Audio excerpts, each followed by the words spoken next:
Hello বন্ধুরা, তোমরা দেখতে পাচ্ছ এখন যে ফুলটি, এই ফুলটির নাম হলো কসমস। এই ফুলটি একটি দেশি কসমস ফুল।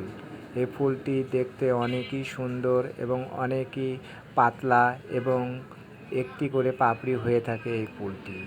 এই ফুলটি একটি কসমস ফুল। এই কালারটি হচ্ছে হালকা বেগুনি কালার। এই ফুলটি আমার ছাদ বাগানের এটি একটি কসমস ফুল। এই ফুলটি দেখতে অনেকটাই সুন্দর লাগে এবং গাছগুলো অনেকটাই ঝাঁকড়া হয়।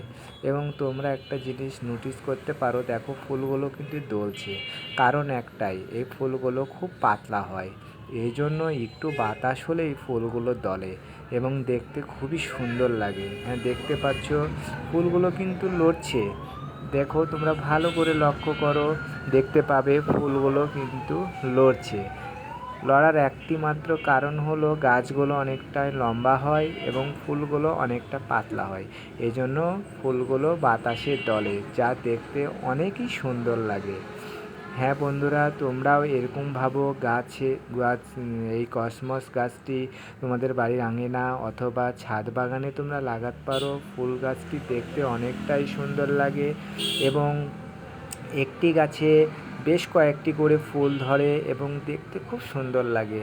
যখন বাতাসে ফুলগুলো দলে তখন তো দেখতে খুবই ভালো লাগে। হ্যাঁ বন্ধুরা, তোমরা দেখো আমার ইনকা গেঁদাগুলো কত সুন্দরভাবে ফুটেছে। আমি পরবর্তীতে আবারও ইনকা গেঁদা নিয়ে ভিডিও নিয়ে আসব। এখন আপাতত তোমরা দেখতে পাচ্ছ আমার ছাদ বাগানের কসমস ফুল। এই ফুলটি আমাকে খুবই ভালো লাগে, কারণ গাছটি অনেক ঝাঁকালো হয় এবং অনেক সুন্দর ফুল হয়।